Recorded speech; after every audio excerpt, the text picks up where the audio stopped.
Jajaran Satreskrim Polres Lubuk Linggau berhasil membongkar jaringan mobil bodong. 8 mobil bodong berhasil disita dari 5 pelaku dan penadah. Kelimanya adalah AY, BH, RMS, EFF, dan E. Kapolres Lubuk Linggau AKBP Harisandi didampingi Wakapolres Kompol MP Nasution, Kasatreskrim AKPM Romi, Kasih Humas AKP Henry dalam pers rilis di halaman Mapolres Lubuk Linggau 29 Juli lalu mengatakan terungkapnya transaksi mobil bodong tersebut berawal dari cyber patrol di media sosial. Selanjutnya polisi yang melakukan penyamaran memancing transaksi dengan tersangka AY di lapangan Perbakin pada 26 Juli lalu sekitar pukul 17 waktu Indonesia Barat.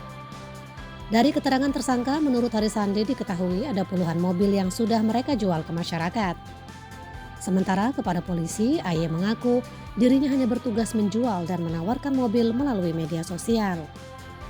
Dari hasil penjualan, dirinya mengaku mendapat komisi antara 1,5 juta hingga 2,5 juta rupiah. Sepanjang 2022 ini, dirinya sudah menjual sedikitnya 8 unit mobil. Namun bila dihitung dari tahun 2021, setidaknya sudah ada sekitar 20 mobil yang berhasil dipasarkan. Wilayah pemasarannya diantaranya meliputi Pekanbaru, Padang, dan Kota Lubuk Linggau.